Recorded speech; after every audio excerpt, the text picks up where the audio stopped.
Tonight on Wings, take off with the Discovery Channel in the General Dynamics F-111. The first production aircraft to employ a variable swing wing, the F-111 specialty is penetrating heavily defended airspace. Known for its durability and versatility, the F-111 is one of the most effective weapons in the U.S. inventory. A long-range all-weather fighter bomber, the F-111 proved its worth in the 1986 Libyan air raid and more recently in the Persian Gulf. Tonight, soar high in the F-111 on Wings.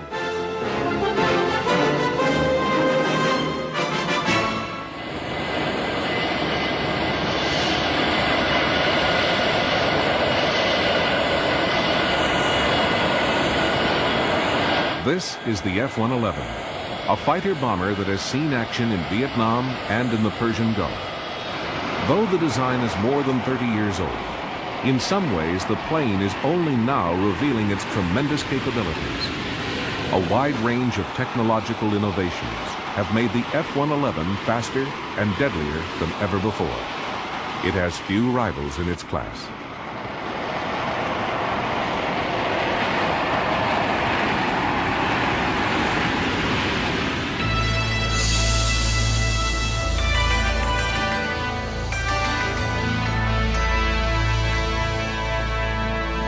In 1958, the Tactical Air Command, or TAC, the Air Force division responsible for ground attack and interdiction, flew F-105 Thunder Chiefs. The Thunder Chief was notorious for its mechanical problems and lack of maneuverability.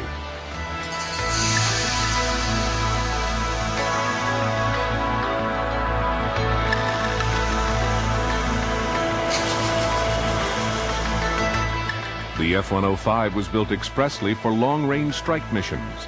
It could carry nuclear bombs at high speeds to distant targets.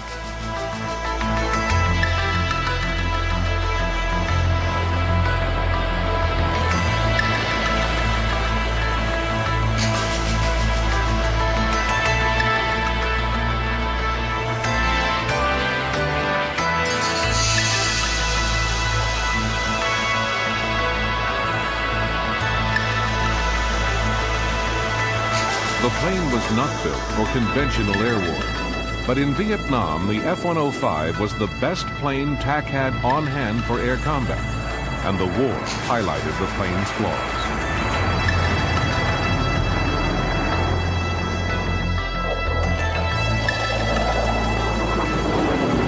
The mission requirements of Vietnam, plus the fuel-guzzling F-105's limited range, necessitated flying at low levels. This made the plane vulnerable to guided missiles.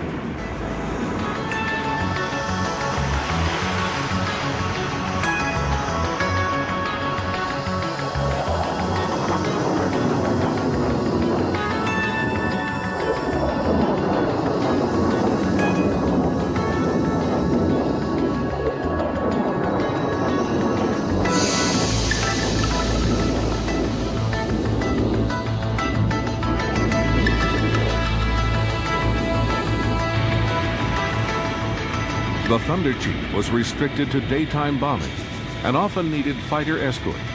It also required long, conventional runways.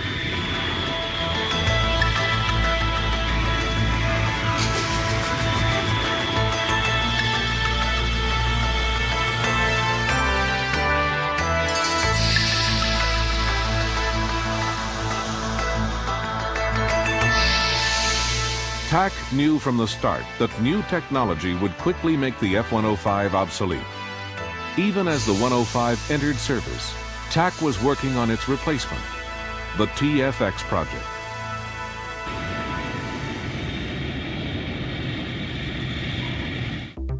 The TFX fighter bomber would incorporate new materials, microcircuit technology, and innovative engineering concepts, including solid-state electronics that would give the plane fantastic avionics capabilities.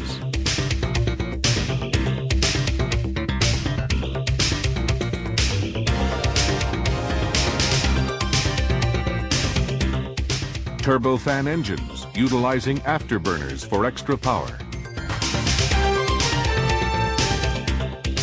And most exciting of all, a variable swing wing that would greatly enhance the heavy plane's maneuverability.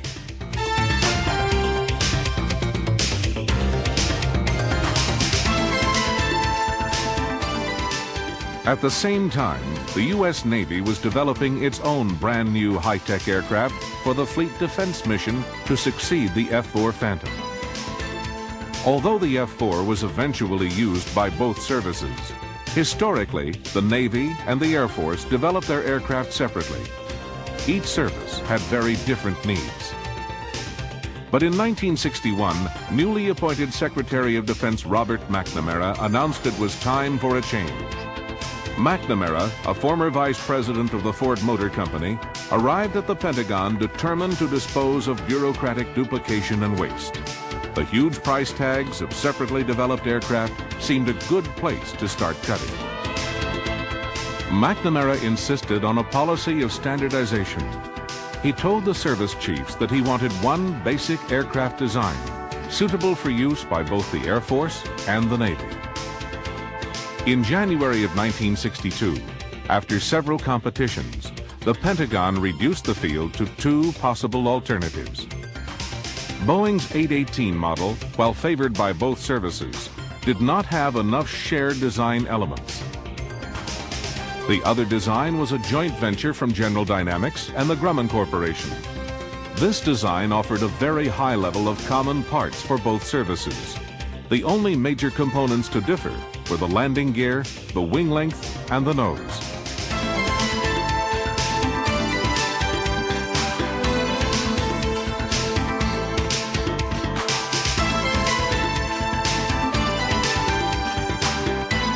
These are mock-ups of the two different nose designs. The Navy B design and the Air Force A model. McNamara was impressed. In November of 1962, an order was placed for 18 Air Force and 5 Navy planes. The aircraft was now designated the F-111. The planes were built at the Fort Worth plant of General Dynamics Convair Division.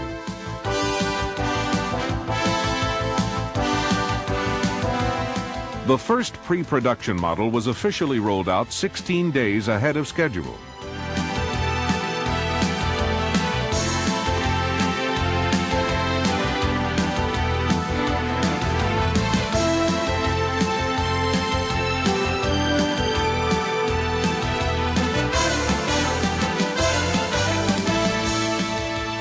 "25 months after the contract was signed, the first F-111, an Air Force A model, took to the air. The twin-seat F-111's unique features included a crew capsule that could be jettisoned as a complete unit clear of the main fuselage by the use of rockets. Ejection could be accomplished at any speed, at any altitude, or even below water. After it had landed or surfaced, the capsule could act as a survival shelter.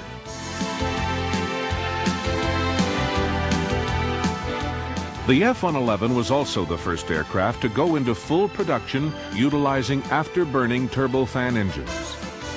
The TF-30 engine was economical and gave the plane great range. The afterburners were available for quick takeoff and extra speed. Still more range was built into the General Dynamics design by utilizing every possible area available for fuel storage.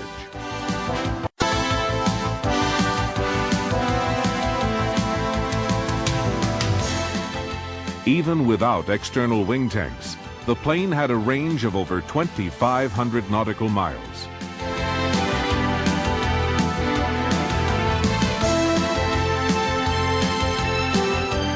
With in-flight refueling or external fuel tanks, the F-111 could go anywhere, anytime.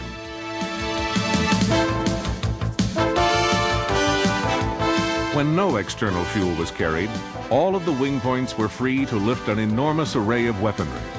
And of course, the plane could carry ordnance in its internal bomb bay.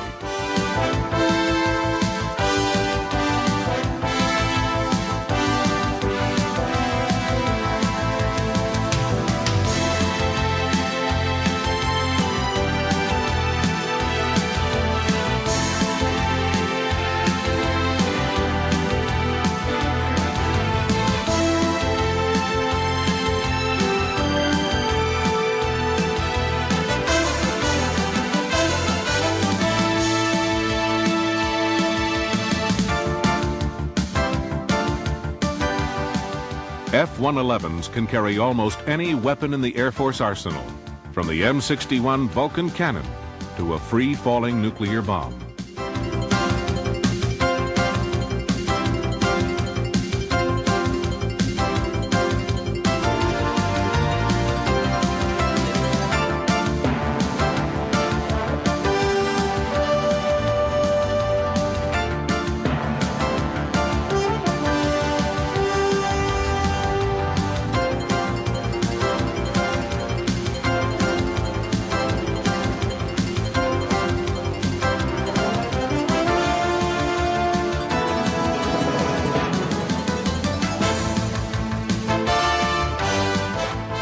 The F-111 can drop foil as an electronic countermeasure, and flares can be discharged to confuse heat-seeking missiles.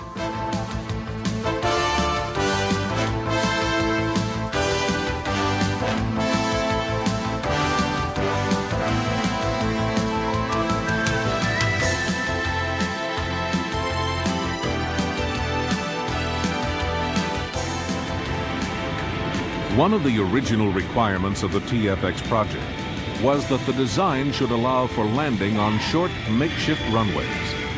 General Dynamics met the challenge by inventing high-flotation, variable terrain landing gear.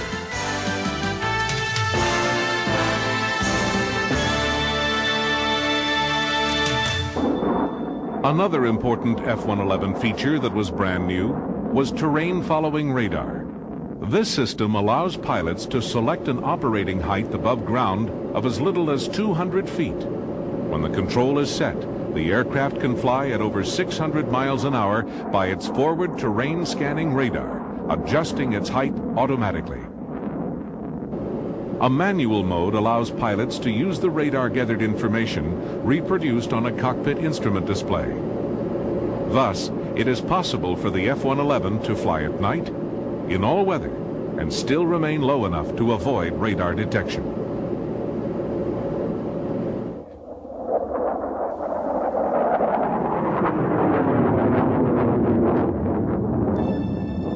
The reason why I love flying the F-111 is because of the ground attack mode that it does. It flies low level at high speeds, any weather, day or night.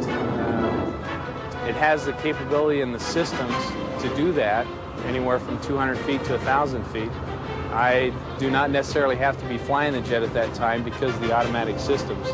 I'm enclosed in a capsule that protects me from the environment in case we have to leave the aircraft or eject, and that's an advantage that I like. The F-111 requires more systems knowledge than most because the mission is longer, so that if something does go wrong, it takes more time to recover the airplane because you're at a greater distance. And it takes someone that stays on top of it. As you can imagine, operating 200, 300, 400 feet above the ground in a snowstorm at night going through the mountains, you have to be ready for just about any eventuality. The F-111 was the first production aircraft in aviation history to employ variable swing wings. But the story of the swing wing really goes back to the Second World War. Messerschmitt produced several swing wing designs and actually built the P-1101, but it never flew.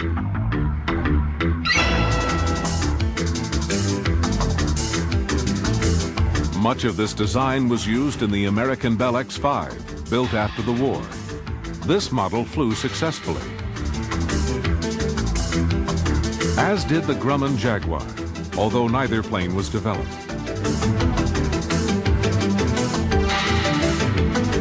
For high-speed flight, the F-111's wing could be swept back to form a delta configuration.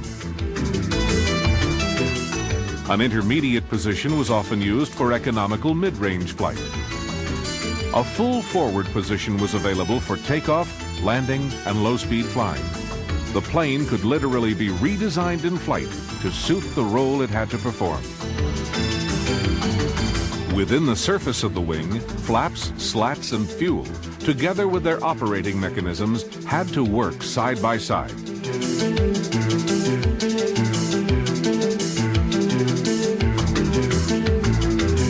To enable the forward slats to function, General Dynamics built a glove that also acted as an airfoil.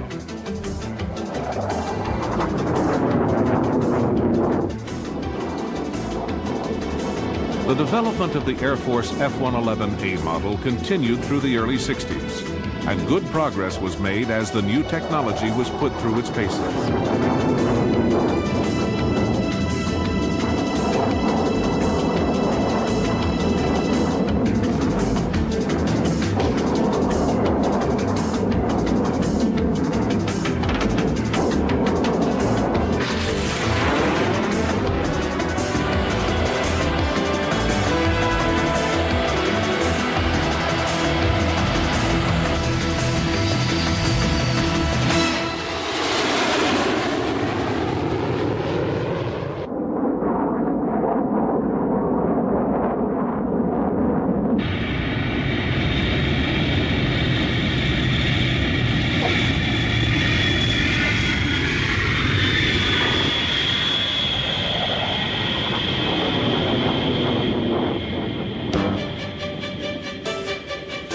General Dynamics and the Air Force were both pleased with the progress of their groundbreaking state-of-the-art aircraft. But Grumman, which was developing the Navy's F-111B model, had less success with its prototypes. The Navy was not happy with its new plane. Given Secretary of Defense McNamara's commitment to standardization, the Navy had little choice but to accept the B version of the F-111. But the F-111 prototypes were just too heavy for successful carrier use. Two expensive weight reduction programs failed to reduce the B model's weight by the required 20,000 pounds. Worse, the modification process had radically reduced standardization.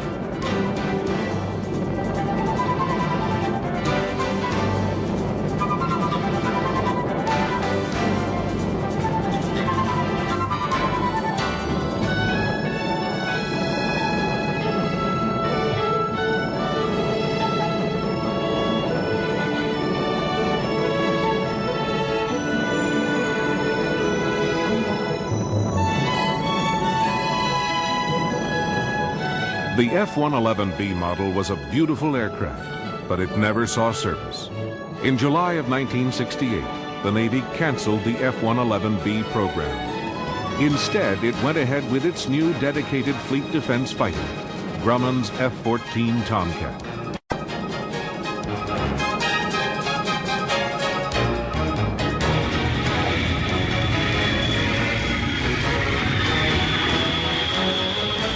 But the F-111A continued testing. The Air Force's Harvest Reaper program was launched to bring the F-111 to combat readiness.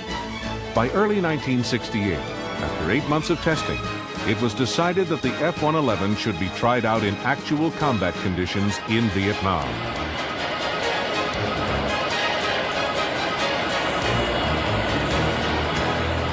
Six aircraft from the 474th Tactical Fighter Wing were deployed from Nellis Air Force Base to Thailand.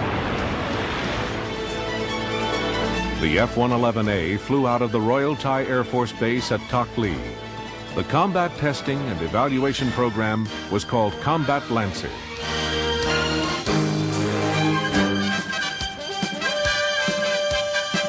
The Thai base put the new planes within striking distance of North Vietnam.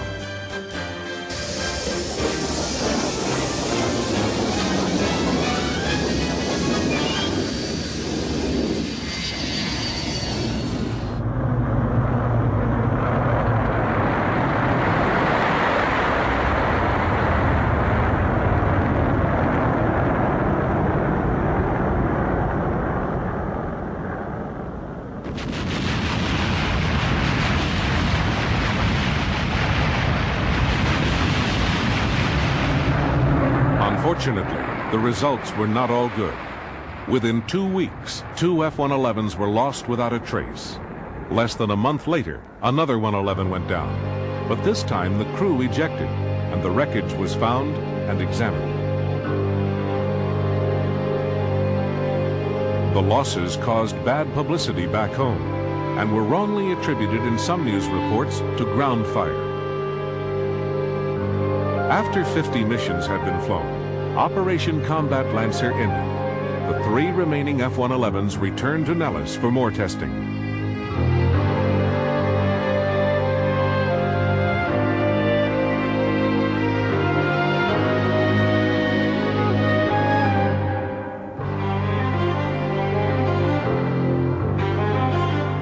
Afterwards, engineers discovered that the losses in Vietnam were caused by a failure in the plane's massive horizontal stabilizer. Then, in December of 1969, a Nellis-based F-111 lost a wing, resulting in a fatal crash. All F-111s were grounded.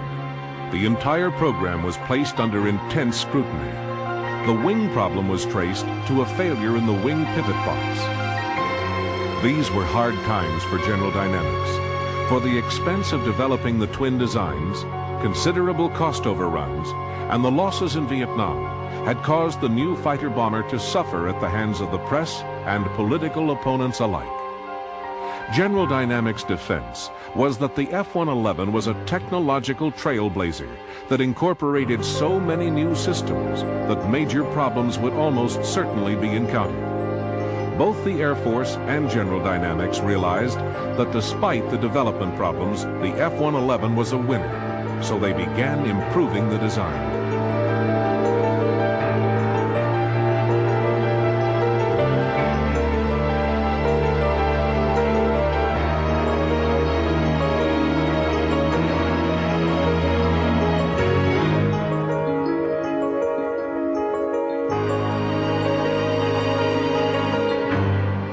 Despite the F-111's long evolution, very few external changes are noticeable. One minor one, the deletion of the moving air intake cowl and its replacement by the demand-activated inlet door, distinguishes the early A version from other models.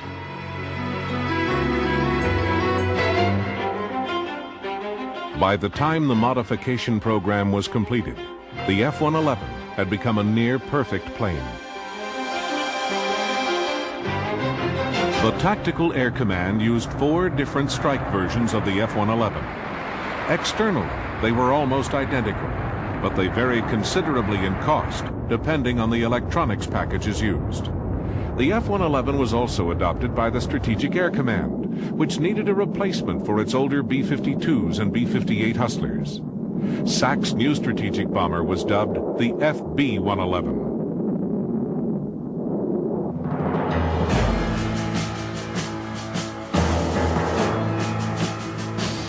The SAC version had a longer wing and a strengthened landing gear, but otherwise was similar to its cousins in the Tactical Air Command.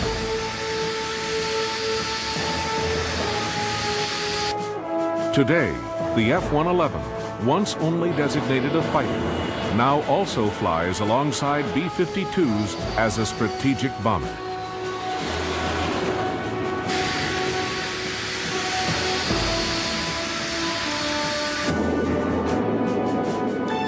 It is still probably one of the premier bombing planes in the world, bar none. I mean, there's not many people in the world that can bomb as well as we can, that can go as far as we can, and there is no one in the world that can go as fast as we can near the ground.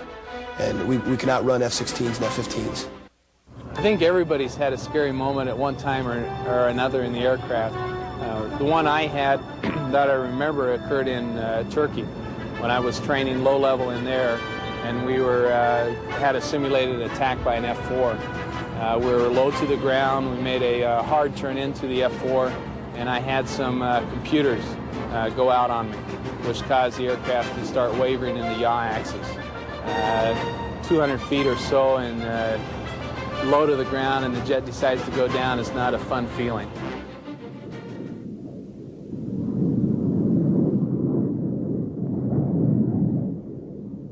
In 1972, 4 years after its first test in combat, the F-111 returned to Vietnam as part of Operation Linebacker. Within 33 hours of leaving home at Nellis Air Force Base, planes were striking targets in Hanoi.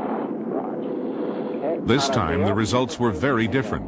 Flying alone or in pairs, the planes of TAC's 474th Fighter Wing notched up 4,000 successful sorties in 6 months.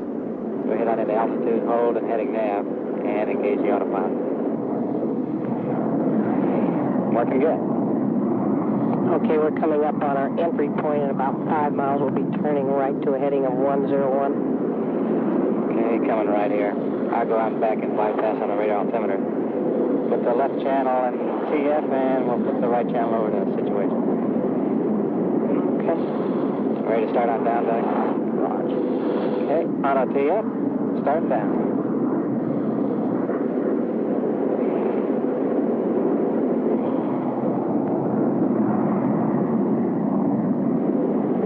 Okay, I'm picking up the ground returns now. The attitude indicator looks good. Coming on down the E-scope, ground returns coming in, and the radar center clicked in at 5,000. Roger, we should level off about 500. Get down to 1,000 here now, coming up 700, 600, and it's leveling off real fine, 550. Okay, it looks good over here. I've got a ridge coming up at 5 miles on the scope, and it's dead ahead, going to 5 over 15. Okay. Looks like it's about 3 miles on my E-scope now.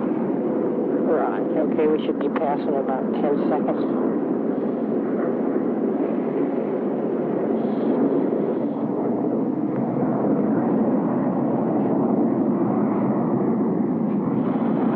Okay, I'm going to target, and we're in target, and I'm picking up returns. It looks good. Crosshairs are falling good. Got the captain's mark.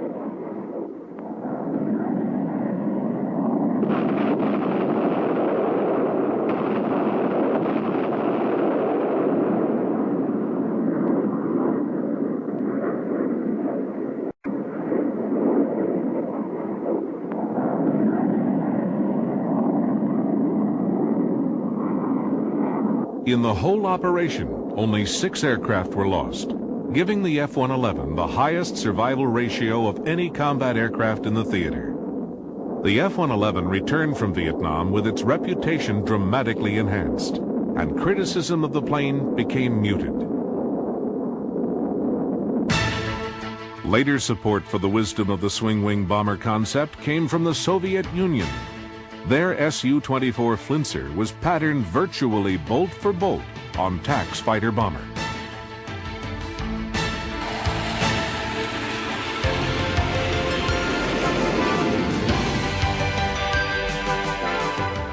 Two major modifications have dramatically increased the F-111's potential.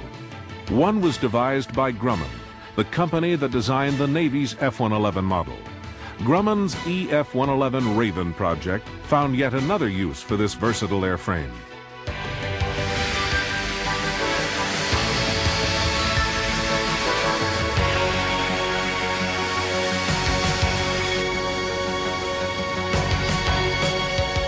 The Raven project takes early model F-111s, strips them down to basic components, then completely rebuilds them as electronic countermeasures platforms. In the Raven, the second crew member is an electronics weapons operator who uses sophisticated equipment to disrupt enemy radar. This provides a curtain for other attacking aircraft.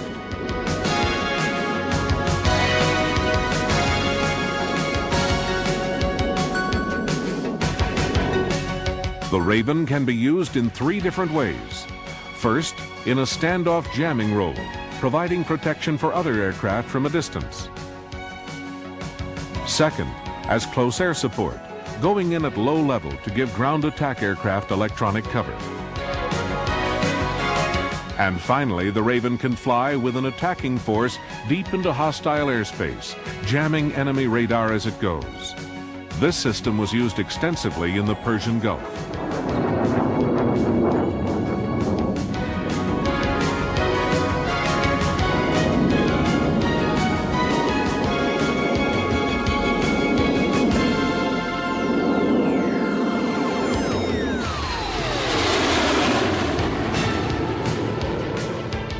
Another major modification fitted to new F-111s is PaveTac, a self-contained standoff weapons delivery system.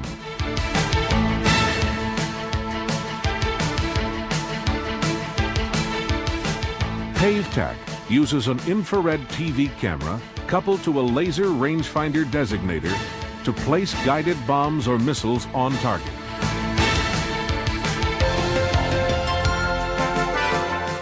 PaveTac components are fitted throughout the aircraft, but its major component is the PaveTac pod, which is fitted on a rotating cradle in the bomb bay. The pod is retracted into the bay when not in use. The PaveTac pod is equipped with electro-optical sensors, infrared TV camera, and laser. Its movable pod head provides complete coverage beneath the aircraft.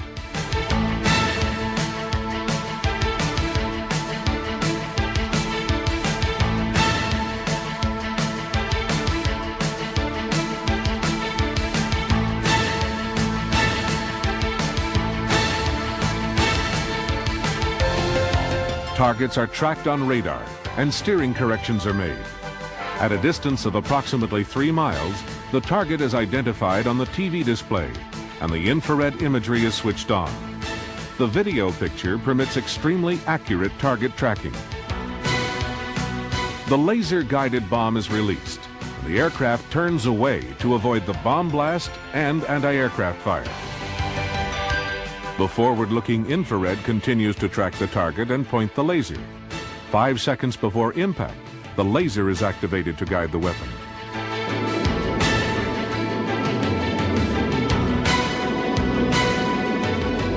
This is an actual AGM Maverick missile launch. The missile crosshairs are placed on the target by the weapon systems operator. The missile is now locked on target.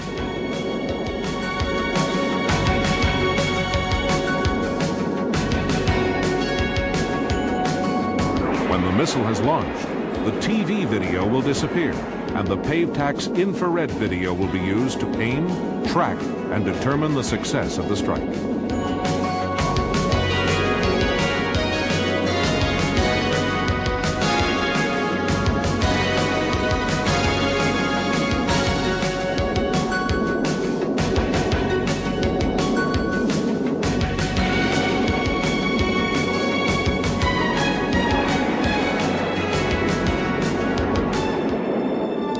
The difficulties of flying the F-111 are primarily in the night regime or in the bad weather, and that's where we're really kind of a king of the hill in terms of abilities in the world. The 111 was designed to operate at night in bad weather at very low altitudes, and coupled with that, my job is to look at a radar set and to constantly determine our position and make sure that we're going exactly where we want to, and that our navigation and bombing system is really accurate.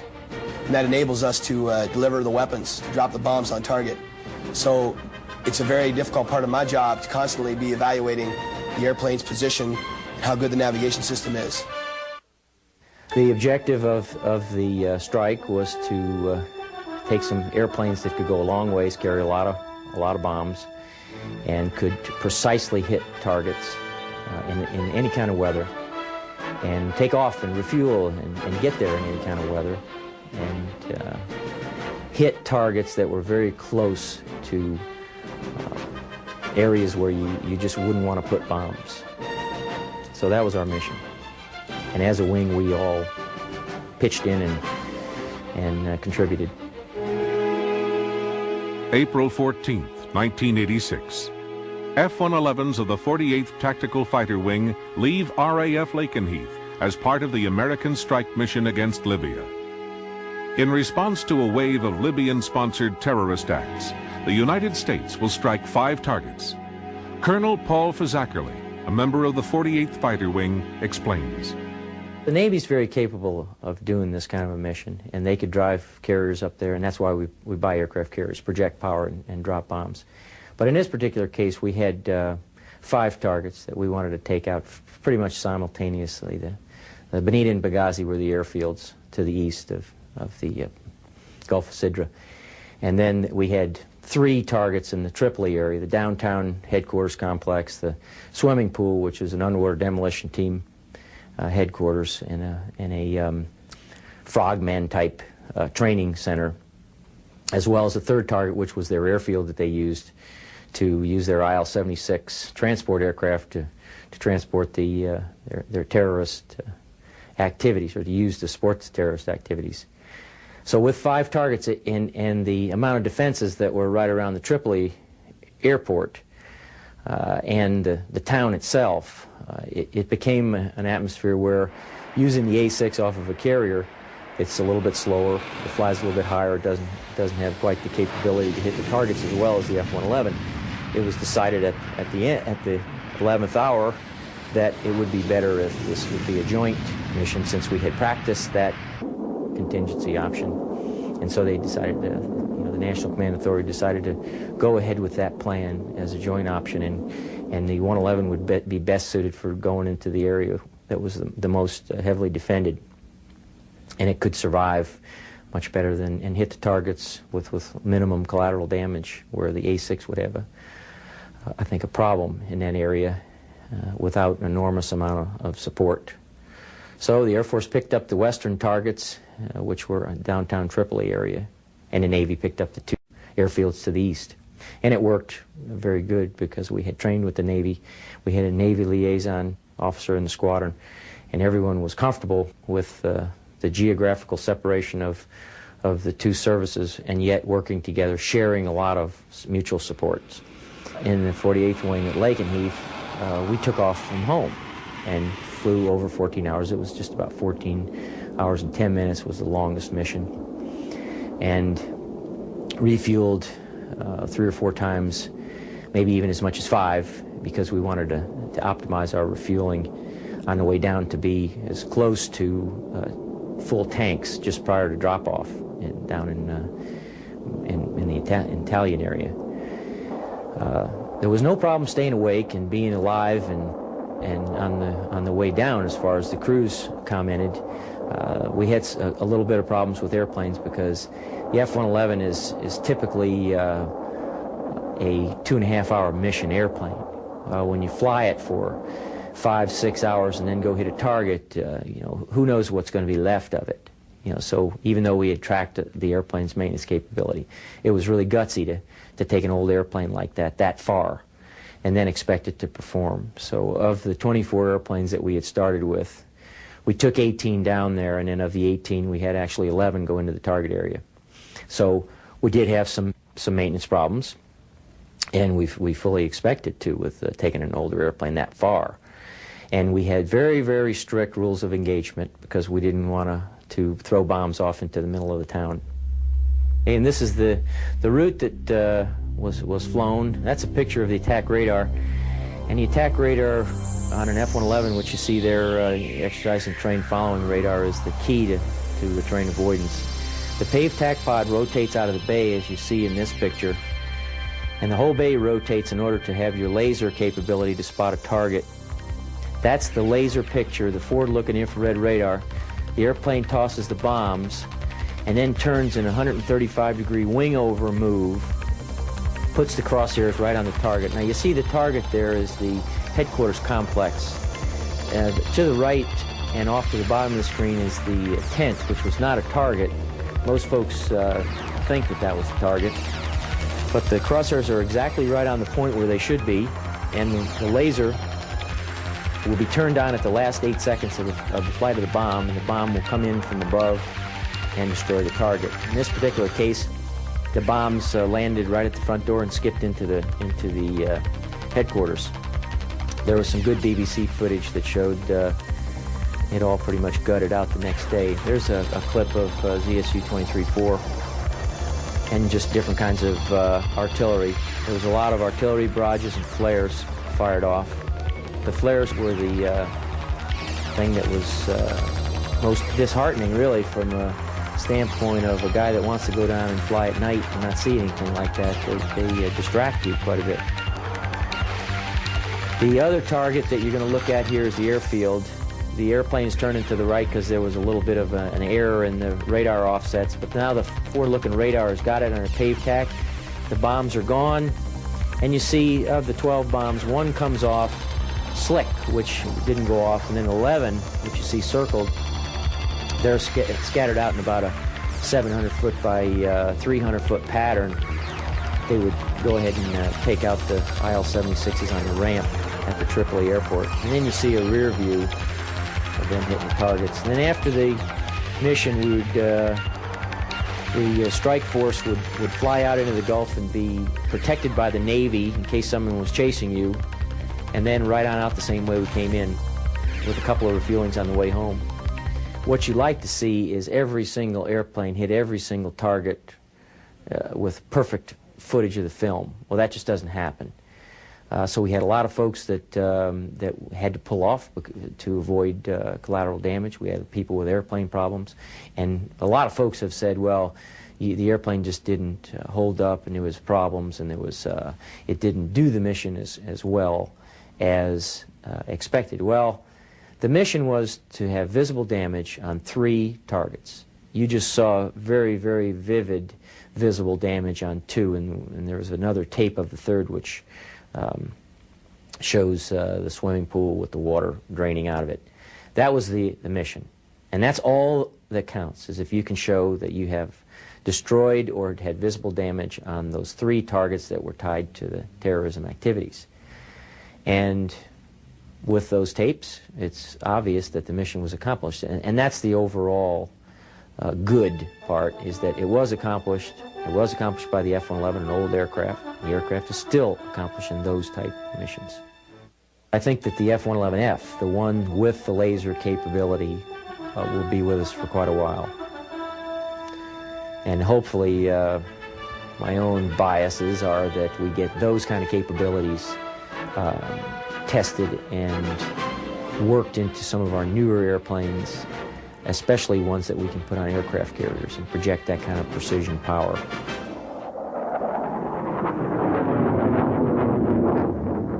Robert McNamara's dream of a fighter bomber for both Air Force and Navy use never came true.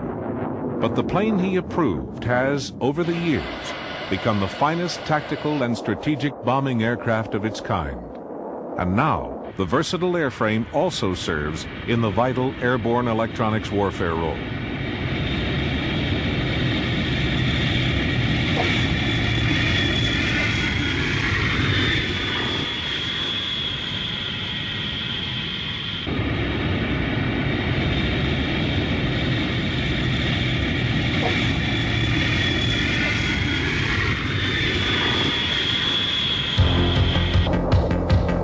The F-111's standout performance in Vietnam, Libya, Panama, and the Persian Gulf has more than vindicated its once controversial design.